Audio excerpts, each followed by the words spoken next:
You ever play a really good Geometry Dash level and just think, man, I love this level so much. I wish it was blue. Wait, that actually worked? Mythic Geometry Dash levels are definitely one of the simpler but more interesting changes to come out of Update 2.2. It's a badge of honor given to only the best of the best custom levels to forever highlight the fact that it's masterfully designed. As of right now, the rating's been out for 11 months and there's currently 10 Mythic levels in the game, 5 Classic and 5 Platformer. So I figured, I love reviewing random stuff like this, why not talk about them? I have lots of great things to say about these levels, but also some constructive criticism that I think is healthy to share. Also, since there's 10 levels, I might as well rank them in an extremely subjective top 10 list that's entirely based on my own opinion. It's just gonna be a rough organization of the levels I enjoyed from least to most, so please don't take it too seriously, it means nothing.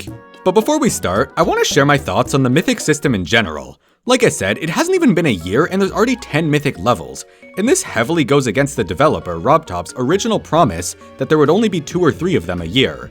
Except not really, because I don't think he ever actually said that. I checked his Discord, Twitter, level comments, and I couldn't find any sign of RobTop ever actually making this promise. I mean, 4 years ago he said a few times a year, but this was way before 2.2 was even close to releasing. So either his original statement was lost to time, or we've all been collectively Mandela affected. That being said, RobTop did follow up more recently by saying that Mythic is just a great way to highlight the incredible work of a creator, so giving up more of them isn't really a bad thing. And I think this is absolutely the right attitude to have. Yes, some Mythic levels might be less mythic than others, but I can't help but feel honored to be in a community where one of our problems is the fact that the levels are too good. Unfortunately, not everyone sees it that way, and it's starting to feel like Mythic tears this community apart more than it brings us together. Whether a level does or doesn't get Mythic, people will always find a way to be disappointed, and the reason for that is obvious. Everyone likes different things for different reasons, so it's hard to label a Geometry Dash level as perfect when that's extremely subjective. Prior to 2.2, the idea of a Mythic level was done through word of mouth. Every now and then a level like White Space or I Spy or Change of Scene would drop, and even though it would just get a boring old epic rating, there would be endless discussion in the community about what makes it so special. But now, when a level gets rated Mythic, it almost feels like you have to force yourself to like it. There's usually no explanation given for why it even got Mythic, so you have to play the level with super high standards and figure it out for yourself. And if it doesn't end up appealing to you in particular, it leaves you really disappointed, especially if it's a platformer level, which is a huge time commitment. For that reason, I think the solution might just be to make Mythic more objective, something that would allow it to reflect the community's opinion on the level rather than just RobTop's, like reserving it for contest or award winners even if it means the rating is only given months later. But ultimately, there's no solution that will please everybody. With that out of the way, here are my personal thoughts on each Mythic level, ranked based on how much I enjoyed them. Please don't take the order too seriously because, like I said, Mythic is very subjective. All of these levels are fantastic, and I couldn't be more proud of the creators for pouring their hearts into such amazing works. Got it? Alright, let's do this.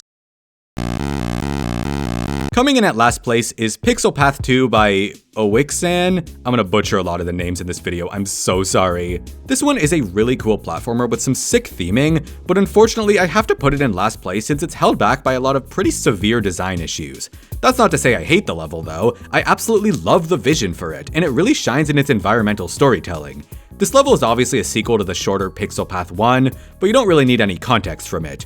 Both of them involve exploring some kind of lab, but in Pixel Path 2 there's also all this as well. A casual playthrough of the level will take about half an hour, but it never gets boring since you constantly move on to different areas that all have so much personality. Like look at how you transition into the robot, or like this section with the train, or this part with the ATM where it's like... Not to mention the entire ending of this level, which is pure cinema. Seriously, whenever this level does something right, does it ever? Oh, and there's also a bunch of hidden items you can apparently find for coins, but I didn't get any of them. With all that being said, I do think it's important to discuss why I didn't enjoy this level. Not because I hate it, but because there's a lot to learn from it. Starting off with the most important issue, you can't see. There isn't enough contrast between the decoration and actual gameplay, which means that you constantly have to guess if an object is solid or not. Normally that's not the end of the world, but some of the spikes in this level are like straight up camouflaged. Level design is one of the most important things to communicate to a player, and sadly it wasn't really a priority here. By the end of the level, I was genuinely terrified to touch anything even remotely spiky because it was a total 50-50 on if it would kill you or not. No joke, I would have enjoyed this level so much more if I had hitboxes turned on, which is very problematic because I shouldn't need hacks for this information to be communicated. I also noticed there were a lot of gimmicks which you have no chance of understanding on your first try, so essentially you have to die to them to learn how they work, like this icy pond, or the fling from this zipline, or this single room where you randomly die for being too loud. There's a section where you have to stop a train, and the whole time I had no idea what to do, though I guess that does reflect how it would play out in real life. It just sucks because these are all awesome ideas with so much potential. Once again, I love what the creator was going for, but there clearly wasn't enough playtesting, which is a must for a project of this caliber. What really ruined the experience for me though is the chase section. If you played Pixel Path 2, you're probably having war flashbacks right now. About halfway through the level, there's this random chase sequence where you have to be absolutely perfect. If you hesitate for even a split second, you're dead. You have no time to react, and since you can't see, it's basically all memory. And the section has a lot of weird obstacles that you don't really get a chance to strategize with. I played this level when it first got rated, but since then it's actually gotten a couple of updates. Most notably, this part has a practice mode now. I was hoping it would offer a chance to freely scout out the obstacles, but unfortunately it just slows down time and you're still being chased at the same rate. Also, this has fortunately been removed, but on my original playthrough, I died so many times here that the level actually started making fun of me, saying things like, "Are you AFK?" and "Stop grinding attempts." I thought I was making progress on this part, but these messages implied that I was still doing so much worse than the creator ever imagined. To me, this is honestly kind of disgusting. There's really no excuse for talking down to the players simply because they're struggling with a hard section. It works in contexts where like, the joke is that the game hates you, but here it feels like a direct attack. The big takeaway is to get testers for your level so you can identify where people struggle the most. And more than anything, remember that games are fun because of their mechanics, not the setting or visuals or effects or anything like that. In fact, constantly dying to visual clutter makes it harder to appreciate the details, so regardless of how well you can decorate and animate, your level will leave a bad taste if it doesn't focus on the actual playability. Rage Quit by Bly is a work of art. Like, literally, it's meant to be watched, not played. Don't get me wrong, this level blew my mind and it still continues to. But the reason I'm placing it so low is because it's basically just an effect showcase, and I find that playing it is no more enjoyable than just looking up a video on YouTube. In fact, by not playing it, I get to appreciate the details even more, like I'm watching some cool animation. This level was the first place winner of Waboo's $1,000 Stereo Madness contest, so for that reason, the gameplay is just a nerfed version of Stereo Madness. But that's okay, because you're not supposed to care about the gameplay. What matters is that it goes absolutely nuts with the visuals in the best way possible. Not to mention, the way it intentionally kills you a bunch of times is super clever and very out of the box. Or should I say, out of the screen? I could go on about every tiny detail in this level, but I really do think it speaks for itself considering it won the popular vote on my community tab poll. It definitely helps that this is a glorified auto level since it makes it accessible to every player, compared to most other mythics which are demons. I'm also super glad that it got rated easy instead of normal since the blue on blue looks kind of awesome. But yeah, overall, I like Rage Quit, just not because of how it plays. To me, there's so much more to Geometry Dash than just sitting back and watching a light show. You want to see a blade? I'll show you a blade.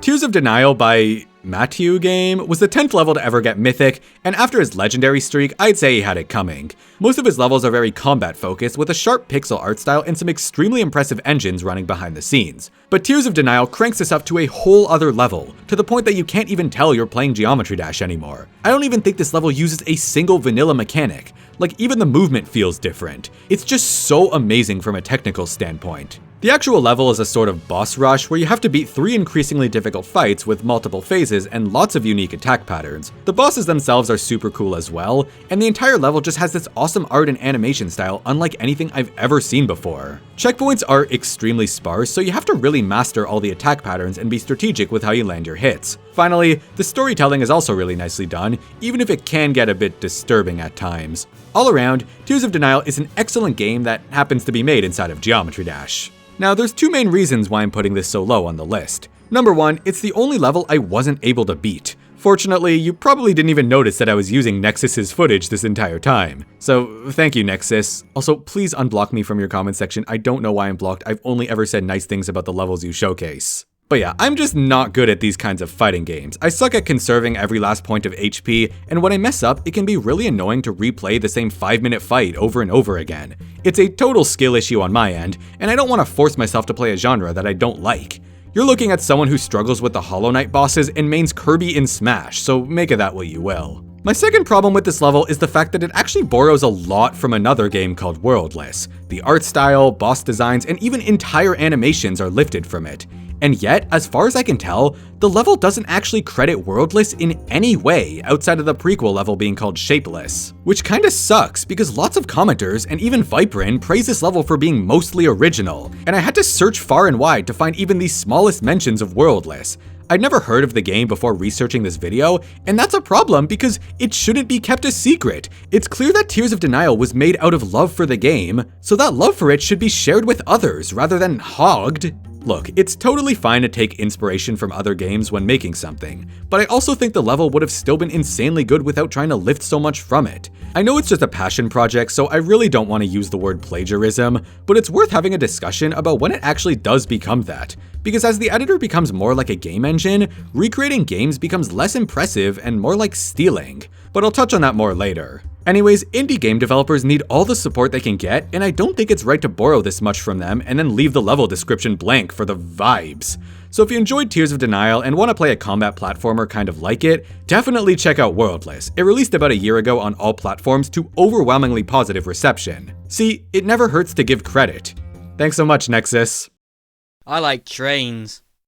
Astrolith is a mega collab by GeoGamer12 and many other talented creators. It was the first ever Mythic Classic level and a really good one to set the bar, because the theming in this level is absolute fire. This opening section pretty much tells you exactly what you're getting into, and the level only gets more impressive as you go on. Plus, the music is awesome and the level complements it so well whether you use the song replacement or not. Being a mega collab, each section feels wildly different from one another, which has both benefits and drawbacks. Obviously, the style of visuals and gameplay changes with each section, which helps keep the level fresh, but comes at the cost of less consistency, which is important for giving a level its personality. It really feels like you're exploring some kind of magical universe, and even though you're just randomly jumping from scene to scene without much that connects them, I think that works fine for a 2-minute Geometry Dash level. But for that reason, it also feels less like world building and more like the level is trying to show you as many different locations and characters as possible without a coherent narrative that ties it together. Does the level need one? Not really, but I think it would have left more of an impact on me if it did. Regardless, the problem with Geometry Dash is that it's hard to feel immersed in these kinds of levels since you're so hyper-focused on the gameplay. For a player, taking in all the visuals just isn't a priority. Unless you're watching on YouTube, I guess, which there's nothing wrong with. From a gameplay standpoint, Astrolith is average. I've never been too fond of levels with a realistic art style, because when so much energy is put into the visuals, you already know that the gameplay will be about as interesting as drinking a glass of water. That's not to say there's no good ideas in it though, like the ship part at the drop is really nicely done, and I love the train section towards the end. Plus, I'm glad that they didn't try to force any gameplay into this dragon cutscene, so that you can just sit back and appreciate it. I will say that some parts in this level could definitely benefit from clearer gameplay, since there's a few spots where it really meshes with the decorations. At the end of the day, Geometry Dash is still a game meant to be played, so it's usually wise to make sure there's a strong contrast between the gameplay and background, even if it means making the visuals look a tiny bit uglier. To me, a good Geometry Dash level is more fun to play than it is to watch, but after beating Astrolith, I was more than cool with just pulling it up on YouTube. I did not expect to like Throw to the World, let alone beat it, but somehow both of those things happened, so this is technically my first Extreme Demon, but it's a platformer level, so no it's not. While Tears of Denial is extremely centered around combat, this level is just pure vanilla gameplay, you versus the environment, and since that aligns so much more with the types of platformer games I like, I managed to make it through this one in 4 hours and 800 deaths. For context, my first completion of Farewell from Celeste took 7 hours and 3,000 deaths, though it's not a perfect comparison. The thing I really love about this level is that there's no annoying gimmicks that make it hard. The custom mechanics are used very sparingly, and there's no cheap moves like spike clipping or overly aggressive slope climbs. It's just pure tech, with precise jumps and heavy focus on vanilla features like slopes, ice blocks, and momentum. And while some of these things, most notably slopes, are pretty unfun to deal with, they're never used unfairly. In fact, I'd argue that this level does a great job with how it uses ice. The main reason this one is on the lower end of the list is simply because it's really hard. Harder levels mean slower progress, and slower progress means less reward, and less reward means less dopamine for my little fox brain. What's annoying is that when you're dealing with a hard level, even the tiniest gameplay problems can be enough to really bother you. Like there's a few checkpoints that are especially difficult, or have some pretty obnoxious choke points right at the end. In the moment, it absolutely sucks and you hate everything, but as soon as you beat it, you suddenly feel amazing. So yeah, when I played this level, my mood was constantly swinging back and forth based on how much I liked each part. But again, there's no part that I would say is bad. I really like how the checkpoints are distributed in this level because they're not too close, but also not too far. They're done in a way in which you can really feel yourself improve at each section, which is exactly how it should be. The level also has 2 boss fights, both of which are amazingly designed and just short enough for it to not feel like a pain to retry over and over again. Like I said with Tears of Denial, I've never been crazy about boss fights, but the final boss of this level absolutely blew my mind. It is so well made, with super fun attack patterns that are all perfectly telegraphed. And this is a boss made in Geometry Dash, where you have to store your attacks off screen since you can't create or destroy objects. This whole fight is so cool. All in all, fantastic level. I never thought I'd see an extreme demon with gameplay that isn't just text spam, but I was happily proven wrong. Normally I'd encourage you to go play this level if you like hard platformers, but honestly I'd wait until there's some sort of progress saving feature. Beating this all in one sitting can get really exhausting, and when you're playing levels this hard, it's important to be able to take breaks. But if you think you're hardcore enough to beat this in one session, I cannot recommend it enough. Hello, your computer has virus. You know, I expected it to take much longer before there would be 10 mythic levels to rank. But then the NCS Gauntlet contest happened, and people went so hard that it led to 3 new mythic levels. I think they're all great, but the one that I enjoyed the least was Berserker X WannaCry. It's WannaCry. Look, before you start screaming, WannaCry is an amazing level. It's very worthy of Mythic, but it's just not my favorite compared to the other ones. I know a lot of people who absolutely love this level, and I think that's awesome. But once again, this list is based on how much I personally enjoyed each one. By the way, WannaCry is pretty crazy, so I'd like to give a huge flash warning for this section of the video. I'll try to be careful with what footage I use, but if you're uncomfortable at all, it's fine to look away or skip to the next level. So, WannaCry is the 4th place winner of the NCS contest, and it's pretty easy to see why. It manages to do a lot with the whole digital virus hellscape theming in a way that's somehow not too cliche. The whole level also does a fantastic job complementing the music, despite being so incredibly different from whatever the original music video was going for. The level is named after the WannaCry ransomware attack from 2017, and I only realized that after being very confused by WannaCry getting name dropped in one of my classes. Obviously, the level is very creative in both the visuals and the gameplay. Like, this 3D section is brilliant, and even though it's a bit janky, I do like that it's at the very start of the level, so dying feels a lot less punishing. Even beyond that, every section of the level does at least one cool thing I've never really seen before. My favorite part is definitely the swing, where you fly back and forth through this really neat environment, using the screens in the background to guide you. It's a great usage of the game mode, and I don't think the ship would have had the same impact. Being an XL medium demon, which was officially discouraged by the way, I had some worries going into this level, but it actually ended up being very easy to learn, especially that first part which felt hopeless in practice mode. But my main problem with this level is that similar to Astrolith, it clearly cares more about the audience on YouTube than the people actually playing the level. Because even though the effects in this level look great, they're extremely anti-player. You're constantly being blinded by absurd amounts of flashing lights and visual chaos. And you don't even get a chance to focus on most of the details since you need to look ahead at the actual gameplay, which is constantly being obstructed. This wave part in particular is probably the worst example of this, and it really hurt my eyes when I was practicing it. I'm not saying this level shouldn't be flashy, it's clearly a huge part of its identity, but I really do think that the level could have achieved the exact same impact without having effects that are this brutal. Or at the very least, the gameplay should be more considerate of it. Like, I died a lot at these teleport orbs in the final ship, simply because I can't dart my eyes up and down with all the strobe lights going on, so the icon might as well be invisible. I also died after that at 90%, but I think that one's on me. My biggest takeaway from the NCS Gauntlet was that gameplay clearly wasn't a priority to anyone, and I know it's because it does the least to give your level a unique personality. Most people aren't going to praise a level because the jumps were cool, even though it actually plays a huge role behind the scenes. There's just not much room to innovate with gameplay compared to like the story that your hyper-realistic background tells. On one hand, I love how much the contest was able to push the creative limits of our community, but at the same time, it felt like people were less focused on making a unique gameplay experience and more like they just wanted to put on the best show possible. WannaCry still has a lot of genuinely great spots, but the entire second half of the level felt like it was spitting in my face as a player while pandering a little too hard to the spectators. And here we are at the #1 winner of the NCS contest. Berserker is the 9th mythic level to get rated, and the 2nd mythic to not be a demon, which technically means that 100% of the non-demon mythics have won $1,000 in prize money. So if you're short on cash, consider. I was actually going to put this one even higher on the list, but the main thing holding me back is that I just don't have that much to say about it. It's just a cool level, and I'm more than happy with it being chosen as the winner of the contest. Naturally, the level feels like it's showing off a bit too hard, though I actually had no major issues with the gameplay, likely because it's not a demon level. It flows really nicely as long as you understand what you're supposed to do, and most sections are super simple but very effective. It starts with a cube section that plays around with a custom downwarping mechanic, which is fun even if it could have been communicated better.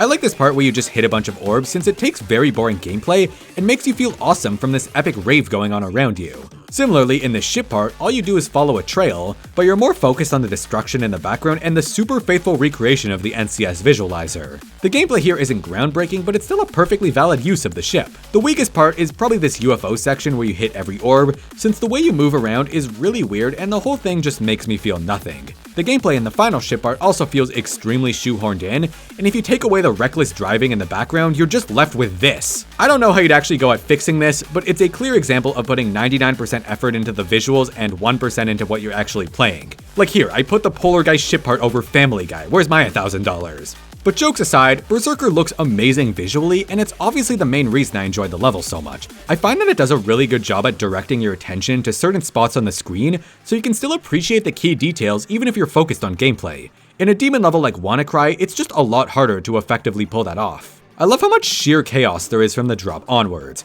like the way you smash through this building and then defenestrate yourself in this really convincing top-down effect that I haven't seen many people try. There's not really much of a plotline to this level, things just happen. Like next thing you know, you're getting chainsawed, and then you hop into the car of this rather cool skeleton. I won't sit here describing every little thing that happens in Berserker, just go play or watch it for yourself. Grax did a super great job, and there's an endless number of details that deserve to be appreciated. What's your power, exactly? I can put people in a time loop. Okay, I know we're pretty high on the list, but there's one thing about the Towerverse that I really hate.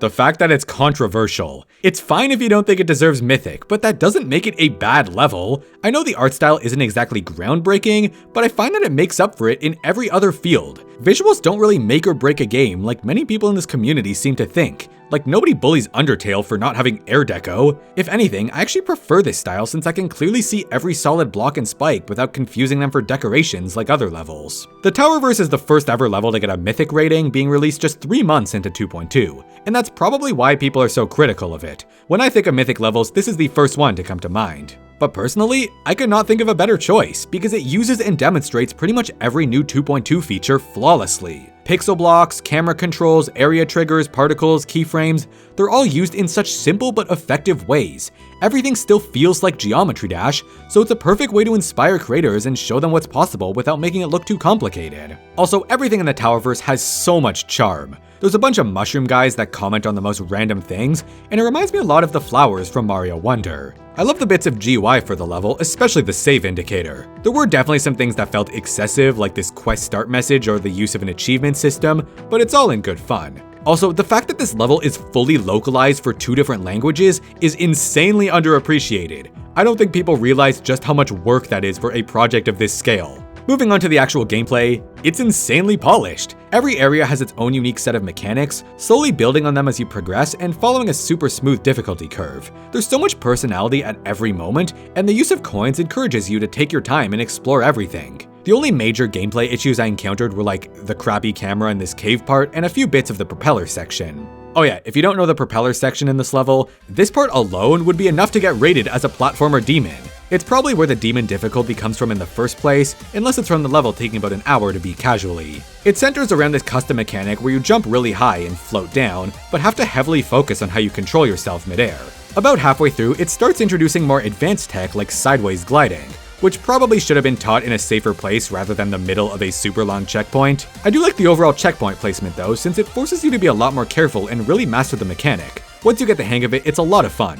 I feel like I should have been more interested in the narrative for this level, since I sort of just accepted whatever it threw at me. There's nothing groundbreaking about it, and even though the dialogue's a bit corny in the moment, the overall story is fine. It's just enough to immerse you into this world and give you a reason to care about what's going on. I'm pretty sure the creator, 16 Lord, has a whole cinematic universe going on, since the level makes a few references to his previous works, almost like you're expected to know them already. It adds to the experience if you do understand, but doesn't take anything away if you don't. I actually spoke to 16 Lord directly, and he told me that this level was planned all the way since the Dash sneak peek, so over 2 years before 2.2 even came out. I respect the hell out of that. He had a vision and he made it happen. Also, apparently the propeller was supposed to be a paraglider that takes you down to the center of the moon, but the final mechanic was made by accident and just ended up being way more fun. All in all, I'm not afraid to say that I like the Towerverse. Hold this against me for as long as you want. It really embraces the fact that it was made in Geometry Dash, compared to so many other levels which try to pretend that they aren't. So I'm glad it got Mythic, since it clearly shows mastery of all the elements that make a good game. Yeah, I sure hope it does. Did you guys know that Next Cab Soon abbreviates to NCS, which apparently stands for Next Call Subpixel? Honestly, I'm just as surprised that Next Cab Soon made it this high on the list. I don't think of it as a top tier level, but it made it this far solely out of process of elimination. I had a lot of fun with this level and practically no issues with it. The level won second place in the NCS Gauntlet contest, and as happy as I am with that placement, I also feel like it was a bit rigged given that it was rated Mythic a week before the contest was even over. And in classic RobTop fashion, there was no direct explanation for why. When it comes to an official competition, I think it's important to avoid picking favorites like this until it's over, because it can be discouraging to the other participants. It makes it look like the winner's already been chosen. I still think the level is Mythic worthy, but it really should have stayed at Legendary until the winners were announced. It also led to this awkward situation where instead of the top 3 levels getting Mythic, it was 1, 2, and 4. And it's solely because 2 and 3 were rated before the contest results were announced, and 1 and 4 were rated after. None of this is actually related to the level in any way, but it felt important, so I wanted to speak up about it. So aside from being an NCS winner, Next Cab Soon is also the second Mythic Mega collab made by GeoGamer12 and the rest of the crew. Whether it's the same team as Astrolith, I'm not entirely sure, but being another Mega collab, the biggest overlap with it is obviously the fact that the style of gameplay and decoration is constantly changing every few seconds, as each creator brings something new to the table. And again, you're sort of jumping from idea to idea without much that actually connects them together. But this time, instead of going for that hyper-realistic style I've gotten a bit tired of, they did the exact opposite and went for something super cartoony and unique with bright colors and very strong outlines. The art style doesn't scream Mythic nearly as much as Astrolith, but that shouldn't make or break if it deserves the rating. Compared to other levels, Next Cab Soon is a much more clean and pleasing visual experience that never blocks out the gameplay with unnecessary clutter. It's also really good at drawing your attention to its more creative effects, like these cartoon exclamations, or especially this transition towards the end. It's so peak. If you pause at nearly any moment in this level, there will always be at least one charming detail to appreciate. And whether you're watching on YouTube or actually playing for yourself, it hits just as hard. But I know what you really want to hear from me. Is the gameplay good? Yeah, I'd say so. It matches the fast-paced energy of the song quite nicely, and with a bit of practice it becomes really fun to play through. Although some of the timings seem difficult at first, it's extremely lenient with them. For me, the highlight was pretty much everything past this robot part since it flowed so nicely without ever feeling boring. But before that, it's kind of hit or miss. Like this mini cube is pretty annoying and felt too much like it was trying to hold on to an idea that just doesn't work. And this duel is a little inconsistent. But overall, you can easily win by just turning your brain off and autopiloting through the level. If you're a loser, that is. See, this level actually has a secret ending that rewards you with a single user coin. And while I'm picky with my golden RobTop coins, there's nothing I love more than a user coin that pushes the limits. Because in this level, it represents a medal of completion. Throughout the level, there's 11 secret triggers, all of which probably could have been coin routes on their own. They usually involve going off the main path in order to interact with a decoration in some way. The process of hunting them down adds a whole extra layer of interactivity to the level, even if you'll likely have to do it in practice mode. Whether you notice it or not, each secret actually reveals a number, and when combined they form a phone number at the end of the level. If you missed a couple, like I did, it will also briefly tell you which ones are still hidden. But if you get all of them, nothing happens. That is, until you sit back and watch the end screen, because suddenly this girl dials the number, opens Geometry Dash on her phone, and starts playing 20 megabytes of audio assets worth of levels. Then the cab arrives, a coin pops up, and... wait, you're still on the end screen.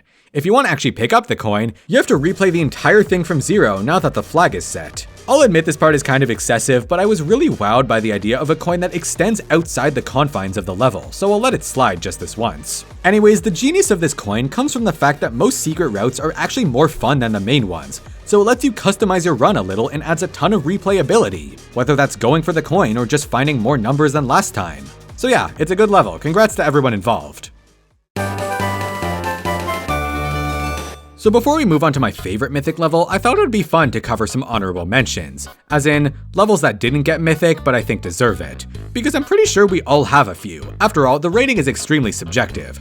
Realistically, all of these picks would land at first or second place on this list, since they have everything I'm looking for in a good level. First up, Decay by Vegtam? I don't know. This is literally a full short story platformer made inside Geometry Dash. I love the art style, I love the story it tells, and I love the actual design of it. But more than anything, I just love the fact that Geometry Dash has given so many new people the chance to make the game they've always wanted to make. Making video games from scratch is really difficult, and finding people to play them is a whole other story. Geometry Dash does most of the annoying work for you, and if the level gets rated, it will immediately be seen by tens of thousands of players. I won't spoil too much, just go take half an hour out of your day to play this level. If this got submitted to a game jam, it would win. Number 2, Casino Blitz by Dank and many more. This is hands down the most creative classic level I've ever played. Every frame of this level is filled with so much charm. The casino theming is spot on, but what I love even more is the fact that there's pretty much always at least one inside joke on screen at all times. The gameplay takes some practice, but after that it becomes so fun, and I love all the ways that it utilizes the random trigger, like this wheel that might give you a hat or a pet for the rest of the level. There's also a coin that you get from touching cards in a way that adds up to 21, which is so creative. And if you miss a coin, you can even spin for it before the level ends. This level is perfect to me. It's so silly and could not be executed better. Next one is too hard and too long for me to actually want to play, but Comatose. It's gorgeous. Some parts are obviously more boring than others, but you quickly realize it's because every moment of this level perfectly matches the music in both gameplay and visuals. And since the song is constantly changing, you end up with a bunch of unique sections that all play around with different ideas and themes, just as the music is doing. It's one thing to have a few pulses that sync to the beat of the song, but matching up every tiny thing to it is a whole other story. Unfortunately, the actual song isn't usable in Geometry Dash, and that's probably why it got stuck with Legendary. Overall, this is definitely a level that I'd rather watch than play, but I love what it stands for. And finally, the best level of them all, Generation Retro. Look, every time I joke about this level, I unironically get a little softer towards it. It's still terribly put together, but man, I see the vision. Can't wait for the sequel, by the way. I still hope that's happening. Okay, honorable mentions over. Let's talk about my favorite of the 10 Mythic levels. That's right, my favorite Mythic level so far is Quarion by Zeoant. I hope I pronounced that correctly. This is a full short game where everything is custom made, from the movement system to the art to the actual mechanics. Nothing about it feels like Geometry Dash, but it clearly did something right if it made it this high on the list. In this level, you work your way around a massive open world map, gradually unlocking new abilities that help you reach places you couldn't access before. You'll get an air dash, then a double jump, then a wall jump, and it's all done with a custom movement engine that feels perfect. The whole idea of exploring a non-linear map and slowly powering up is the textbook definition of a Metroidvania game, and that's exactly why I enjoyed the levels so much. I'm a huge fan of Metroidvanias, and this could very well be thousands of players' introduction to them. I've also never played Metroid or Castlevania, but I enjoyed Hollow Knight. The level is split up into individual screens, all of which have interesting designs and serve multiple purposes as you unlock more ways to get around. There's a minimap system if you ever get stuck, and it's a good reference for where to go next. You'll encounter a few boss fights on the way, all of which are fairly similar, but each build on the mechanics of the previous one, while also forcing you to take advantage of your new movement abilities. The attacks are kind of RNG heavy and often a little unfair, but it's nothing that you'll get stuck on. At the start of the level, you fall down this big hole, and it's only when you find every ability that you can finally climb back up and fight the guy who kicked you off this ledge in the first place. Also, there's a ton of collectibles scattered around the level which will score you user coins and the personal satisfaction of finding everything. All in all, a playthrough of this level will take about an hour. No joke, this is the exact level I was waiting for as soon as 2.2 came out. A full Metroidvania with custom mechanics, smooth progression, a minimap, and extra collectibles. I had the whole thing visioned in my head but knew it would never happen. And then, it did! I think it was because I was playing a lot of Animal Well at the time, which is another Metroidvania and probably my favorite game to release this year. But what's really funny is that the idea I originally envisioned was directly reflective of an older game that I liked, called You Have to Win the Game. It's a really simple retro-style game where you explore an open-world map that's split into screens and gradually unlock new abilities like a double jump or a wall jump. And it's only when you find all these things that you can finally climb back up the hole you fell down at the start of the game. Hey, wait a minute! Yeah, I think it would be an understatement to say that Quarion was inspired by You Have to Win the Game. No, Quarion is You Have to Win the Game. It's directly credited as an inspiration, which is already leagues better than Tears of Denial, but like I said back then, at what point does it stop being a love letter and actually turn into stealing? For context, if you look at the first few rooms of both games, you'll notice that they're pretty much one-to-one, and it's only when you fall down this hole that Quarion takes its own turn. Both of them use bells as save points and moneybags as collectibles. In fact, even the names of the items you collect are pretty much identical. They also both have a little elevator shaft section somewhere in the middle. That's not to say Quarion is fully unoriginal though. Most room designs are unique, the air dash is brand new, and the level has actual boss fights while Win the Game just had a few bullet hell rooms. Anyways, I directly asked Zayoant about these things, and he revealed to me that Quarion was originally going to be a one-to-one recreation of You Have to Win the Game, but at some point he realized, wait, maybe I should turn this into my own thing. And even if there's still lots of leftovers from the original game, I'm honestly so proud of him for it. Because game recreations are so incredibly unoriginal. By making someone else's work, you're not actually adding anything meaningful to it. Instead, you're just hoping that people will be impressed by the fact that you recreated a game they're nostalgic for. It's the Geometry Dash equivalent of a reaction video. Now look, I do have my fair share of rated game recreations, and while I'm not too proud of it, you can't deny that it was a bit more impressive with the constraints of 2.1. But as the Geometry Dash editor becomes more and more like a game engine, there's just less reason to be amazed. So yeah, I'm glad that Quarion is somewhat original, even if it borrows more from the source material than I would have hoped. But at the same time, I've always loved You Have to Win the Game, and seeing a level inspired by something this niche was a really special moment for me. Once again, it is properly credited, though I do think it should have been even clearer. So if you have some free time, go check out You Have to Win the Game. It's completely free on Steam, and the main campaign will take about the same amount of time as Quarion. And if you like that, there's a paid sequel called Super Win the Game, which expands on everything and introduces an overworld. Funny enough, it clearly takes just as much inspiration from Zelda 2 as Quarion does from You Have to Win the Game. See, it's fine to take inspiration from other things as long as you add your own spin to them. And if the game you're inspired by won't be well known to the target audience, like with Tears of Denial and Worldless, make them aware of it. Worst case scenario, fans of your work will find a new game to fall in love with. So yeah, all this to say that I love Quarion, and I'm glad it gave me an excuse to talk about You Have to Win the Game. My only complaint is that there's no room names, because that was like the best part. But yeah, Zayoant, if you're watching this video, congrats on making my favorite Mythic level. I'm sure at some point it will be topped by something more original, but we should all be very excited for that. This community has some seriously amazing game designers, level designers, artists, and everything in between, and I couldn't be prouder. And there you have it, my thoughts on each of the Mythic levels, as well as what I did and didn't like about each one. Even though I don't really agree with how these levels are chosen, it is really nice that Geometry Dash has been experimenting with new ways to celebrate all of its amazing creators. An interesting pattern I've noticed is that none of these levels feel like they were trying too hard to get Mythic. It's the ones made out of passion that get rated, not the ones that the creators hype up as the next Mythic level. And whether or not you agree that a level deserves this blue fire, I just ask that you be respectful about it and still appreciate all the hard work that went into it. As always, thank you so much for watching, and remember that in a way, every level is Mythic. No, seriously, I think my game is broken. Can someone please tell me what to do?